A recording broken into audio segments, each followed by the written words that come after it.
any additional questions. I'm going to talk a lot today. Apologies, it's not a good reflection of what an academic program looks like, but hopefully you'll have some time afterwards for questions. So we're here to speak about the White Horizons program, but just before we kick off, my name is Elsa Weibert. I work for the Social Enterprise Academy as Learning and Development Partnership Manager, and I've been leading on this program with my colleague Lindsay, who's currently handling the presentation. Thank you, Lindsay. The Social Enterprise Academy, for people who don't know us, what we do is developing people to drive social change. So we work with individuals, organizations, communities to support them develop the skills, the mindsets, the behaviors that they need to be able to lead themselves, lead their teams, lead their communities. And this very program today is about migrants and refugees that we supported leading themselves by developing agency over their own life. So what we'll cover today, that was the original plan. Obviously, as all along the program, we had some changes, last-minute changes all the time. So we'll have a wee overview of the program, hear from our funder about the reasons why they decided to fund the program. I'll give you a wee overview of the concept, but then we'll have some space for Kathy Shaw, who's going to speak about the impact of the program. Kathy needs to leave a little bit early today. So you're going to have a nutshell of the impact, and then we'll come back to actual program and what we did to talk about the delivery of the program, cohort form, the challenges and adaptations that we made, hearing from Russell Brecky, who was co-delivering the program, and we'll come back to the impact before closing for the day. So the program. The program was funded by Highland Communities Mental Health Wellbeing Fund for Adults to support refugees and migrants to integrate their community and therefore reducing the feeling of isolation and improving their mental health. The program was run in partnership with New Start Highland, that is an anchor organization based in Inverness, with Russell being co-facilitator of the program. And we had the guidance of the Scottish Refugee Council, was very helpful and gave us access to the Integration Refugee Network, that some of you are already part of, which was very, very helpful. Another informal partner that was extremely useful in this project was Highland Council, who really helped us identifying learners, connecting with them, and took part in the success of the program. So the idea of the White Horizons program was to support learners feeling more at home by understanding themselves, understanding their local environment, feeling valued, feeling welcomed, and also connected with each other and with the community. So the way we approached that was to support them in identifying transferable skills that they could value, recognizing that they would contribute to Scottish society. They could make a difference through their presence and their skills and their integration in Scottish society. We connected them with the community through volunteering, for example, and we supported them practicing English in a supportive work environment. Finally, overall, what we did was supporting them to gain social capital so that they could integrate in the Highland society. So the program was designed for migrants and refugees, which is quite unusual, and that's the direction we took based on discussions with the local ecosystem partner and with the approval of HTSI, who said that it was really beneficial to open the program to anybody who didn't feel integrated in the Inverness area and who was struggling with English, who would benefit from the program. So it was a very inclusive program, and that was quite an interesting aspect of the program. Before going further, I'd really like to take a few minutes to leave some space for Marianne McNeil, Senior Development Officer at HTSI, to tell us a little bit more about the reasons why this project was funded by the fund, what were the elements that you found interesting? What discussions were that, and how did we end up there? Thanks, Elsa. Hi, everyone. I'm Marion. So the Community's Mental Health and Wellbeing Fund, it's distributed by the Scottish Government via the TSI network, TSI standing for Third Sector Interface. And that's delivered in partnership with the Local Health and Social Care Partnership as well. Every local authority area has its own TSI, and we've developed strong links with local partners here in Highland who help us review the local priorities every year before we distribute funding, and they also get involved with assessing funding applications based on the criteria and scoring matrix that we provide. So the funding decision didn't sit with HTSI alone. We always have a variety of relevant partners in every funding panel. In the year we distributed this fund, we had allocated a portion of the annual investment for development and collaboration projects. And we were looking for projects in an advanced stage of readiness, aimed at improving service delivery and achieving positive outcomes for one of the priority groups. And the reason this project attracted the funding was because it satisfied that main criteria for a successful application, and that included community-led collaboration. So not only was it collaborative and community-led based on the combined experience, expertise, knowledge and skills from the Social Enterprise Academy, New Start Highland and Scottish Refugee Council. And not only did this collaborative approach mean that resources could be maximised, it's also widely acknowledged to be more effective for participants who would also be identified through members of the Collaborative Highland Refugee Network. The target groups are also an important element of the fund guidance to ensure that the funds benefit those most in need. And in Highland, along with many other Scottish local authorities, we don't see a high proportion of applications to establish new projects for refugees and people from minority ethnic backgrounds. And then, of course, the outcomes the project aims to achieve is possibly one of the most important aspects of a funding application. And while the majority of applications that we receive do aim to improve well-being, reduce isolation and/or distress, with this approach, the ambition to develop agency was particularly interesting.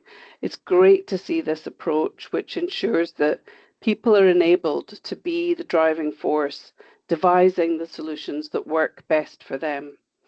And of course, this proposal identified the necessary steps to proceed with that approach based on the combined experience from previous projects and knowledge of the types of barriers that might be encountered. I hope that answers the question, Elsa. Thank you very much, Marion. I think that's a great insight into the process. Thank you very much. That's perfect. Perfect timekeeping as well. I really appreciate that. Thank you. So, well, the program didn't run exactly as planned. There were a lot of adjustments along the way, and that was part of the project as well. So before giving a bit of space for Kathy, who leave early, to talk about her experience as a partner and like what she saw in learners, I want to give you a bit more information about the program itself. So the initial plan, initially we had money to run 2 different cohorts of 6-day program with morning facilitated sessions and afternoon volunteering opportunities at New South Highland. The program also included visits to local social businesses that could offer like opportunities for connection, volunteering, support to the learners. We had planned to offer one-to-one coaching in the end of the program to support learners' further development. And all of this journey would lead them to volunteer placements in local businesses. And as a result, they would feel that they can feel more included in Highland society. The morning sessions were originally thought as kind of like a journey through self-discovery, through agency, thinking about identifying strengths and areas of development, identifying challenges and way to overcome challenges, practicing communication skills, and also planning for future. And the approach that we took was like for every academy program, it was through peer support, having the same people experiencing the same kind of challenges in the same room, building connections that they can support each other. Our approach was experiential, reflective, and we created a safe space for learners to learn the best they could, while basing the content of the program on their lived experience, connecting whatever we were providing to their lived experience. The project came with unique resources, and that's quite exceptional, I think, in the current funding setting. That was definitely an asset to the program.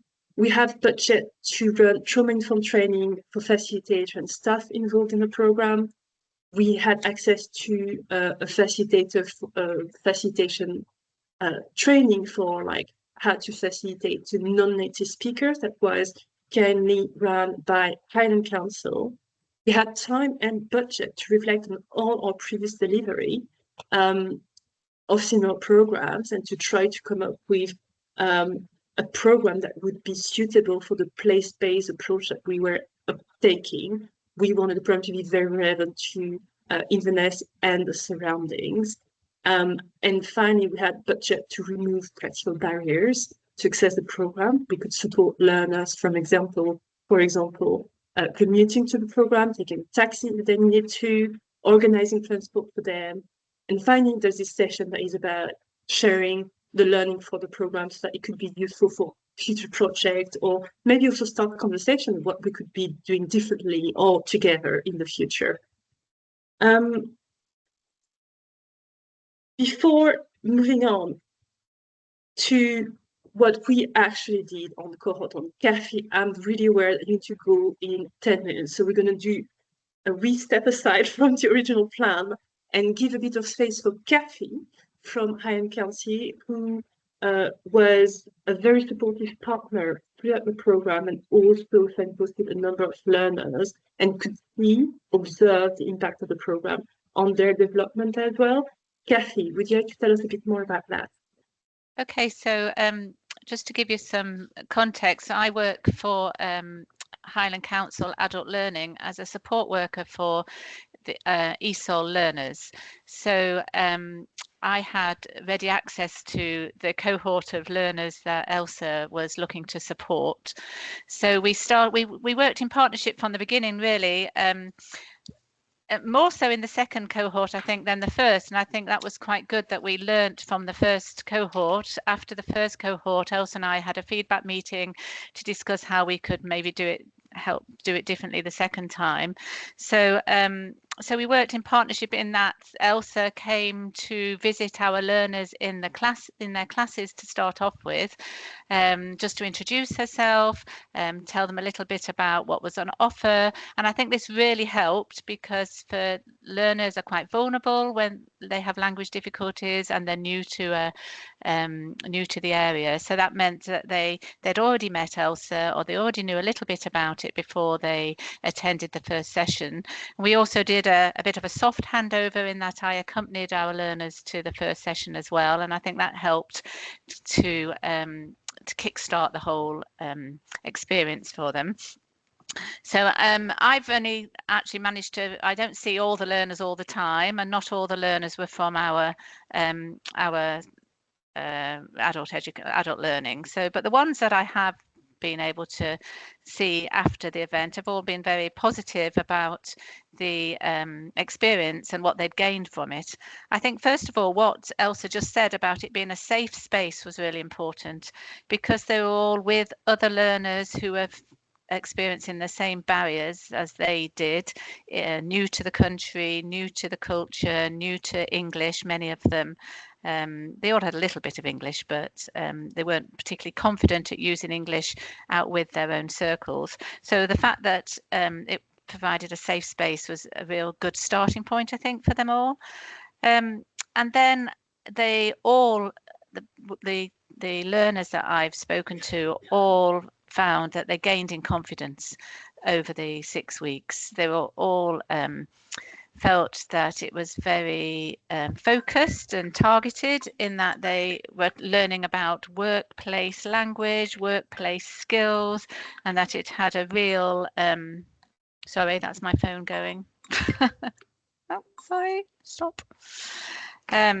That it was relevant, and I think that helped them focus. They felt they had a purpose for going, and they made connections. So I know that one of our learners is still receiving help from the Wide Horizons project in making connections with Cala, and helping her make connections with the Highland home carers. So I think the confidence and the connections, and having a safe space to be able to really talk about what they wanted to do, were the things that they gained, as well as appropriate workplace language skills as well. I think that was also very important for them. Any questions? Amazing. Thank you so much, Kathy. I know that it's a busy day and you need to go soon, so thank you very much for joining. That was a very, very interesting insight into like partners working, and insight into like learners' experience. So thank you very much. Yeah, I think as well, I need to mention about the second time around was when we talked about commuting and removing barriers.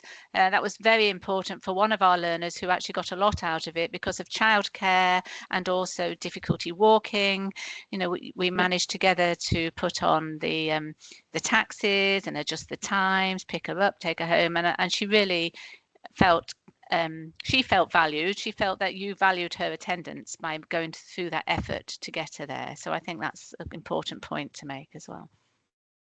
Thank you. That's amazing. Thank you, Kathy. Okay, thank you. Thank you. Well, Deborah, we step back now, but it's very good. It's kind of like a little bit of a teaser for you to stay until the end of the call, and we're going to share a bit more about the impact of the program and the partnership working. But I'm going to step back into cohort 1. It was our first cohort, to let you know what approach we took, and then what we adjusted in the cohort. So the first thing that we did, aligned with what Marianne mentioned earlier, was consulting the sector through the Refugee Integration Network and through individual conversations with various people in the area.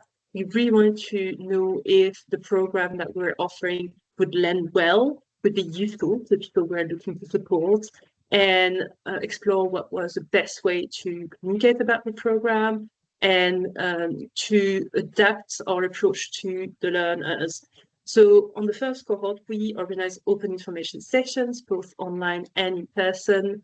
We did the program over 6 days as originally planned, 1 day a week from 10 to 3 p.m. to enable parents to come and to go and pick up their kids after the program. And we had a very flexible plan for the non-facilitated sessions, but still we had a plan, and we communicated about that, about what I mentioned earlier, this kind of like gaining a better understanding of strengths and like communication styles, etc. We communicated about that, and that was our silver lining for the first cohort.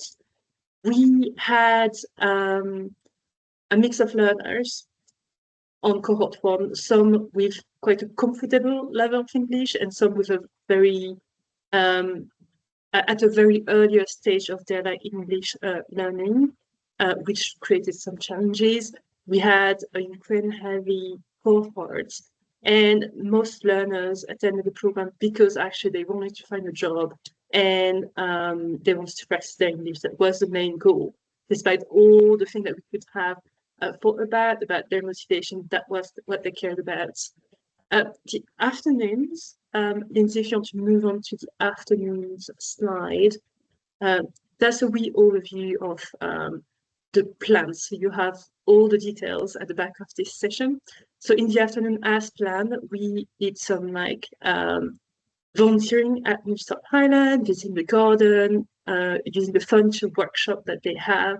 We partnered up with local organizations like the Play Studio and Open Art.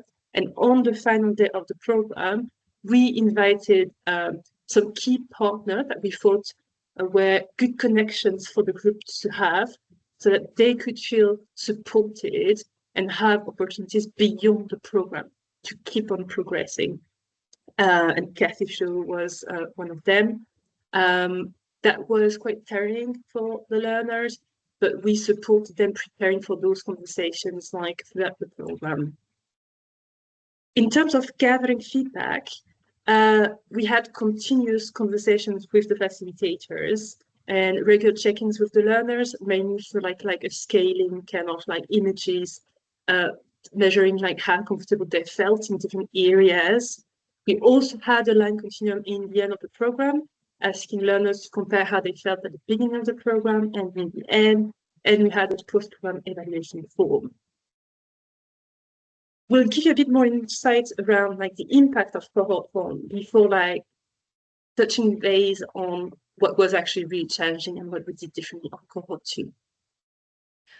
Just to give Elsa a little bit of a break from talking, you're going to hear from me. So we gathered feedback at the end of the programme through a very formal process of a form fill. On reflection, perhaps there was some form fatigue, and I will share what we did differently in cohort 2. But for cohort 1, we are really happy to see that a number of our participants said that they felt more confident after the programme. There was clear evidence of new connections and new friends made. And there was also a gratitude for the contacts that we had provided to provide that agency for the learners to be able to move their journey forward themselves. There was also an interesting piece of feedback around shift in mindset, and it was that I learned it is important to ask myself how you can achieve the things you want. You should focus on the how and not think, I can't do it. So this was clear evidence of, again, the advocacy, the increase in confidence, and we think that it was very positive from cohort 1. Amazing. Thank you, Lindsay. Now, the most important thing, you got the context. Let's talk about what was actually a bit more challenging and what we did to try to address those challenges. The first thing was the recruitment. Despite connection with key ecosystem partners on cohort 1, recruitment was very slow, and the drop-in sessions online and in person didn't really work. Nobody really felt interested in those sessions. One of the things that we thought might have affected that is related to what Katy said, that learners need a safe space to be able to engage. Well, first of all, like the program in itself is a hard program to sell.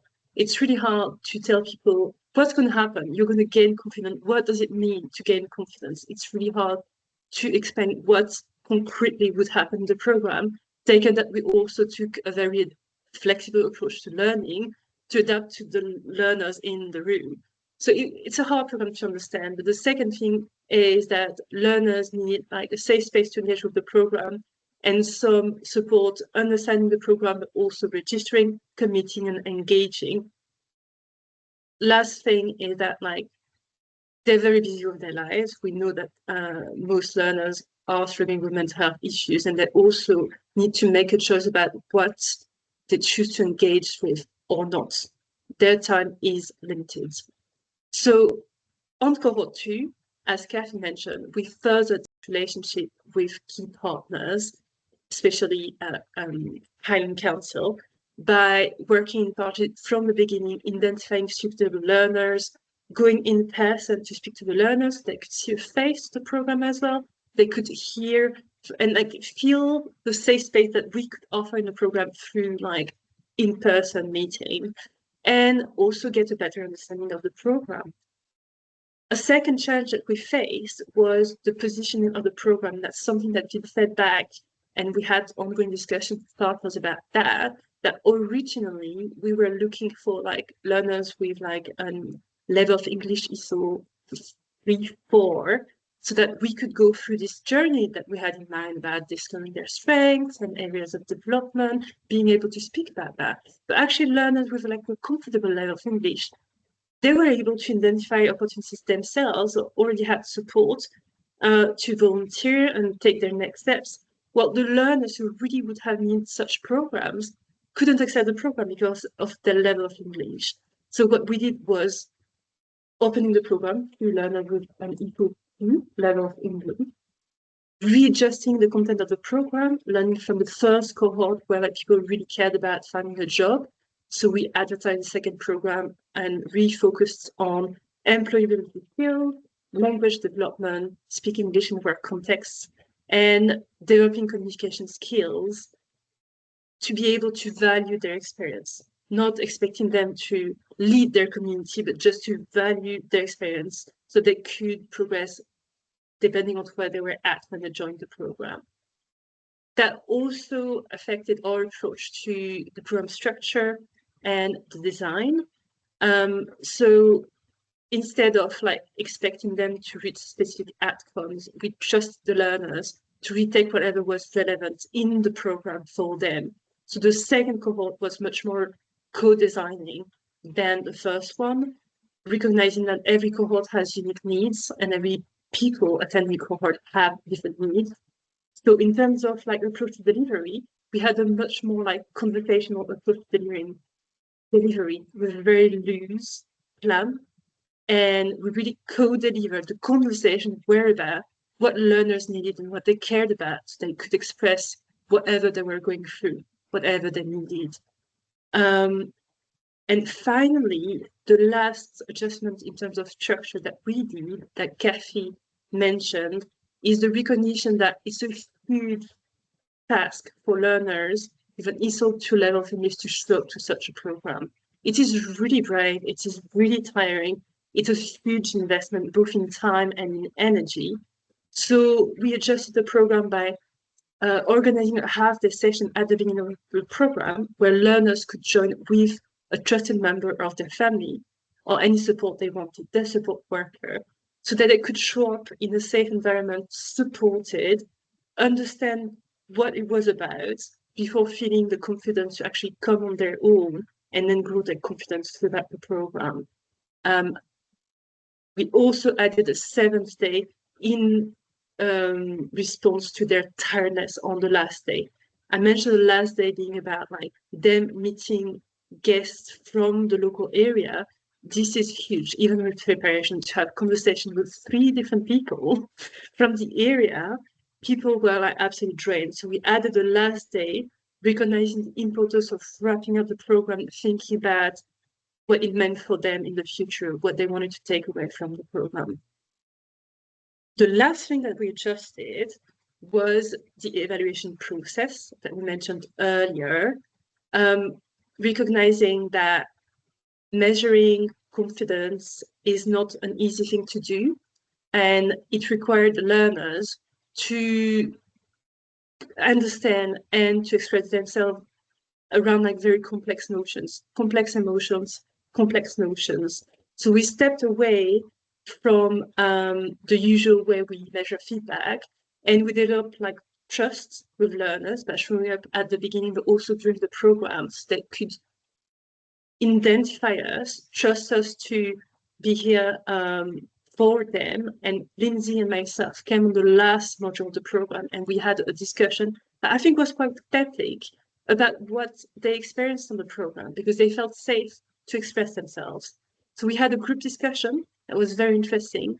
And then we, I know, Lindsay, if you want to go quickly on the slide from like this kind of very ugly slide, sorry about that, around the different words that we chose. We discussed those notions about feeling confident, feeling frustrated, feeling connected, having a purpose, all of that. What does it mean? So we discussed that so learners could have a very good understanding of what we're trying to what we were asking from them. And then they could tell us about their journey from the beginning, where maybe they felt really frustrated, to the end, where they felt confident, or whether they felt challenged the whole way through. So we had very interesting data at the back of that. The last thing that I'm going to touch base on before like handing over to Russell, who'll be able to tell you about what happened in the room, are some external challenges that we had to deal with. It's just a reality. Learners were going through immediate pressures. I don't know if you want to move on to the next slide, Lindsay. So whatever we had in mind was not necessarily what they were looking for on the program. They had their own agenda, their own needs, improving English, finding some jobs, or connecting. External stresses, uncertainty about their like status. Like we had on the first cohort a group of Ukrainian people, concerned about their families, and they had to show up to the program with carrying that with them. And that was a huge thing for them to show up to the program with this sadness and uncertainty, and very hard for them to project themselves into the next step that we had for them in the area. They don't know if they're going to be able to stay in the area or not. So we had to deal with that.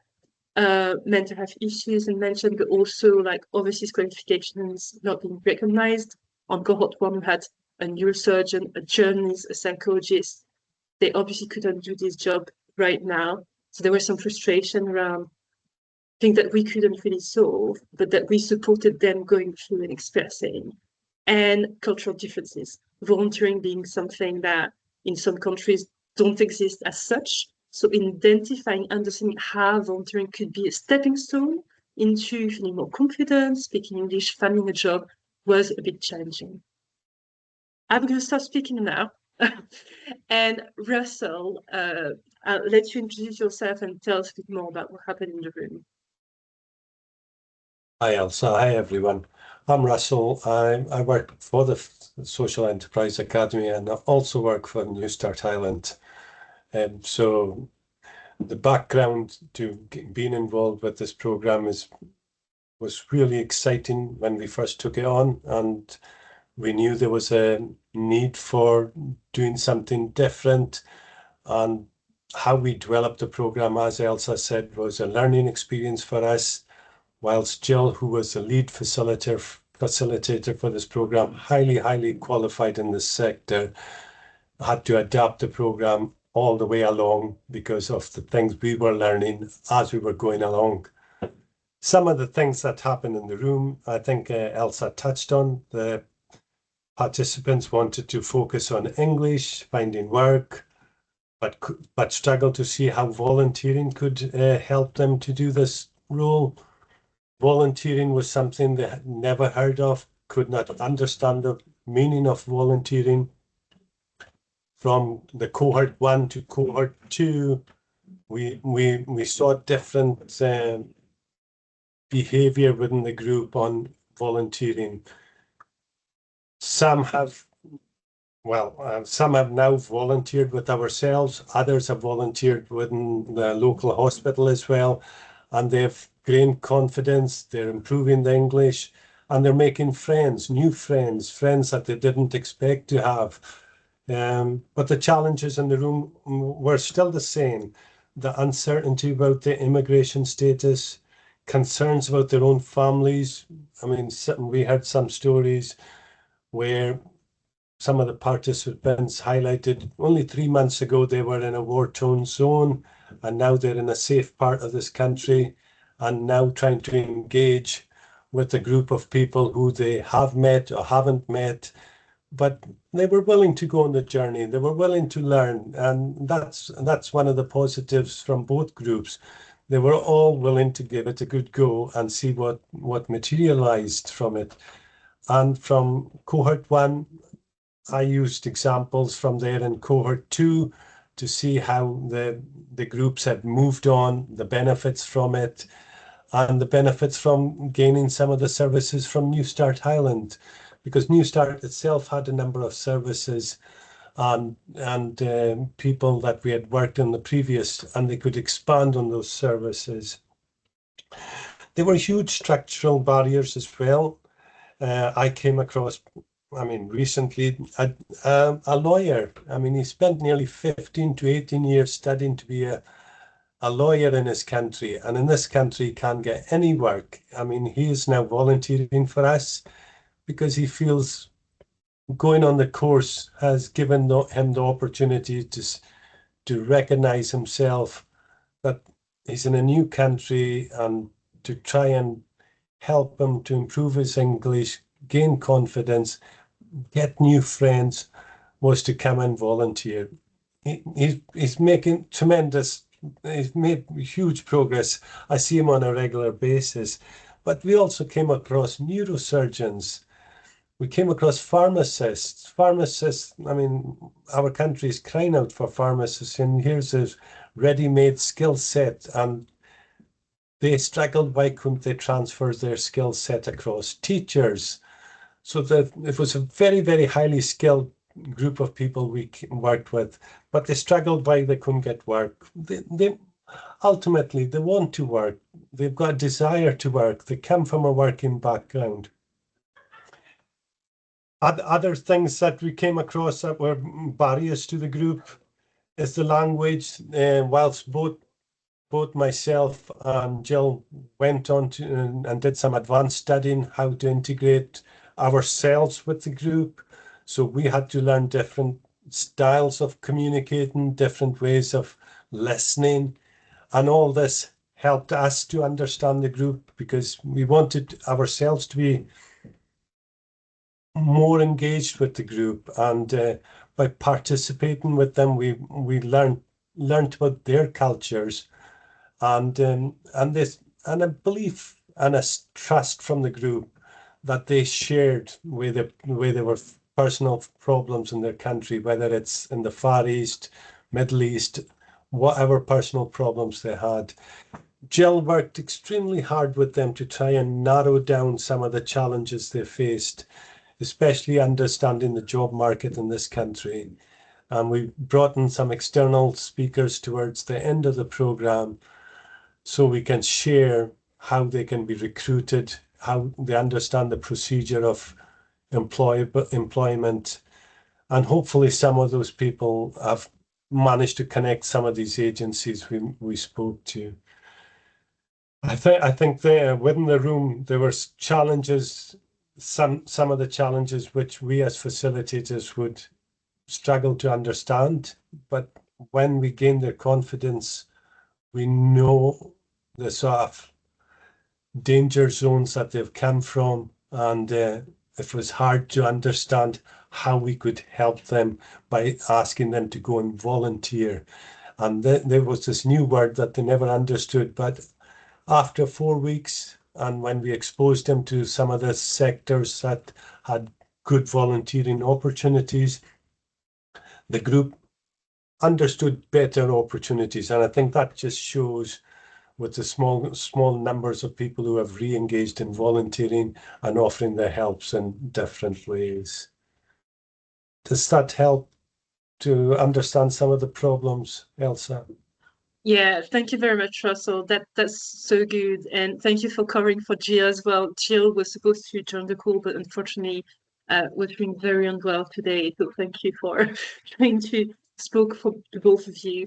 Let you take over, Lindsay, about the impact of the program.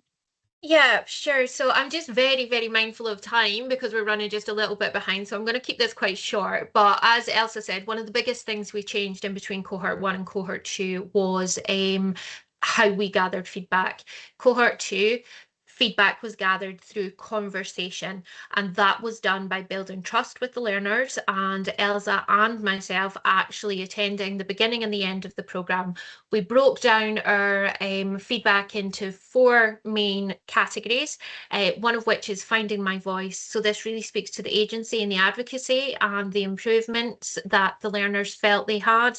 I'll share these slides with you afterwards and you can take the time to read them for yourself. The second subcategory was around belonging. And one of the most powerful things that I have taken from this is that I learned a lot from this programme, that we have a lot of things to offer in this country. Even if we are not born here, we are welcome here. The third one was around usefulness and contribution. And the fourth one was hope and future plans. And just leave you with this thought: I have a plan for life. I have big dreams for myself and my family. We're going to pass over to Delina, who's with Russell in the room today. Now, Delina works for New Start Highland. She's the receptionist, and she's seen the learners face to face every day that they turned up. Delina, would you like to speak about what you learned from the learners and what you've seen? I've been with New Start. I'm an elderly lady of 85 years of age, and we've been with New Start 13 years as a volunteer. I learned so much. When they first came to us, they had no confidence. It was hard work to get them to speak, but by the time they had finished and we had conversations with them, and that, it was just so lovely to see how they had got on in all the different things. Their confidence had grown. We could used to hold conversations with them. When they came for lunch, we used to make sure we were in and went round talking to them while they were having their lunch and that sort of thing. And we found out a bit about their I found out a bit about their background, which was interesting to me. From not, I have lived away from Inverness, but so much that I learnt from them. And to see them at the end of the course, when they would come and they come in the morning, they would come and they would had to sign in, they would talk to you. And, you know, you would have, where have you been? What have you done this weekend? And all that sort of thing. To me, it was just such an impact on these people, how they developed and how they wanted to learn. And that was a very, very important thing to me, you know, as a, just as a, well, as I say, just on reception with them. Okay, is that all right? Thank you very much, Dana. Yeah, thank you. That's amazing. And thank you, Lindsay, for flagging your conversation with Delina. That's Lindsay who said, "Oh, I spoke to Delina," and like she had so much positive things to say about the learners. They were like, "Okay, we're going to take offer Delina to come and speak to us in person." So thank you very much. So in conclusion, first of all, it's a very complex program. We only had an hour because I know that time is sensitive for everybody. Please contact us if you need any more information. You'll find that in those slides, we have a few slides that are a bit more detailed about what actually happened on cohort 1 and cohort 2, the actual content that was delivered in the end. So please contact us if you want more information about Social Enterprise Academy, this project. I'm always happy to have a chat. The second thing that I want to highlight is the importance of partnership working. This project would have not been able to be the same if it was not for like the amazing support from like everybody in the sector and from like key partners. And lastly, what we really want to take forward for future program is having a flexible approach to these programs, to be able to meet people where they are and to listen to what they need and to come with the support that we can offer. To close the day, Lindsay, if you want to, yeah, we're just going to take a few minutes to reflect in a few academic files about what elements of today's presentation resonate with your work, what you think you're going to take away from it, any learnings from your own experience that you'd like to share with the group, and any follow-up conversation that you think would be useful, either like with the Social Enterprise Academy or us as a sector. Yeah, so you can pick up any of those questions or pick up the ones that you feel more able to answer, and if you want to take a few minutes to think about it and to share your thoughts in the chat, or also to share your thoughts openly. We're in the end in advance because we're a bit late, so we have time for questions, inputs, and I'll be here until 2:30. So feel free to step in.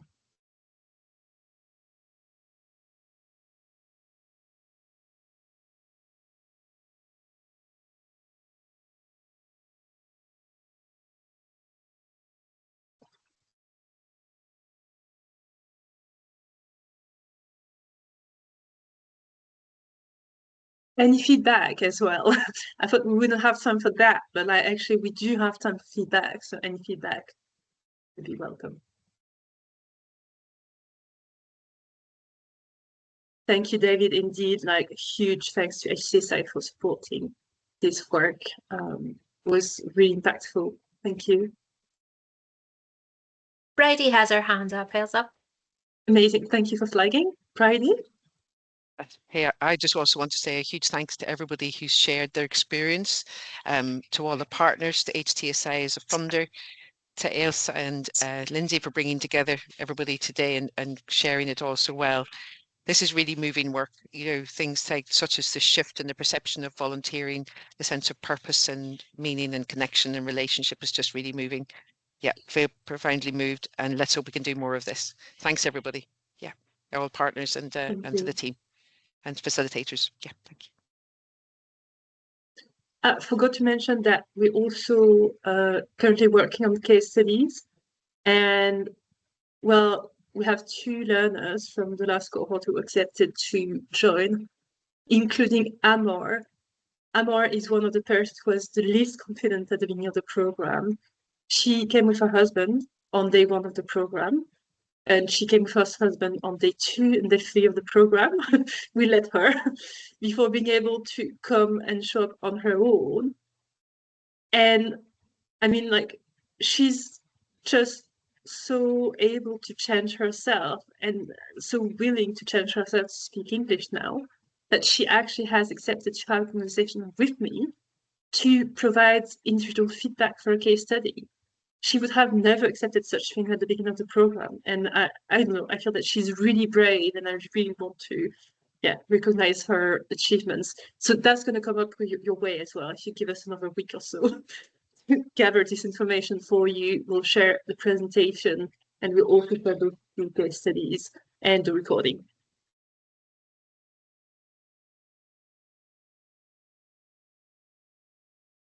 Thank you, Irene. Just wanted to say something. Elsa, yeah, Can I Tom say has Go something? ahead, Delina. I think that volunteering is absolutely wonderful, and it gets you out and so many things happening, and you learn from so many people. The number of people that I have spoken to in Newstart over the period of time and made great friends with them. It is so, so, so important being a volunteer. Thank you, Delina. And Tom, I can see that you have your hand up as well. Hi. Yeah, I was just going to say it's been really successful, and I think the changes and the adaptations you made throughout the program seem to have really worked. And I know a couple of guys that were on the second cohort, and they've spoken very positively about their experience.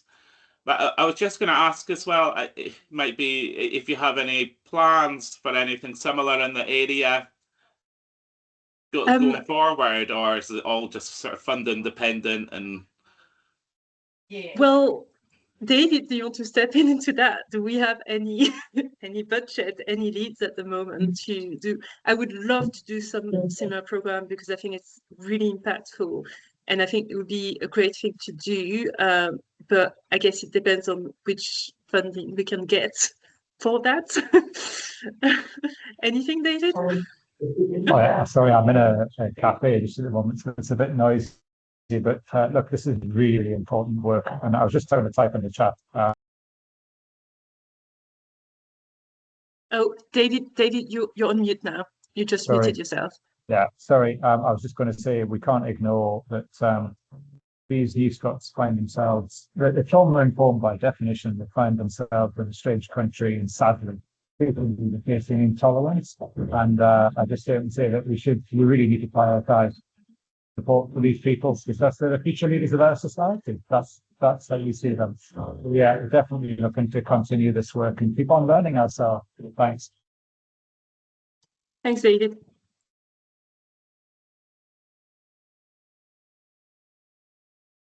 I'm having a look at the chat as well, from David as well. Yeah, absolutely. do we have any final thoughts or questions? No, seems that it's all good. Well, we managed to keep our time. Lindsay, you might have had time to speak about the quotes. Please have a look at the quotes. They're really moving, and they say a lot about what happened on the program. So when we send you the slides, have a wee look at the quotes. I think that's best part of this this presentation. But thank you very much. You have our contacts, we'll share it again, and please contact us if you have any ideas, any follow-up discussions. We're around. Thank you. Thanks, everybody.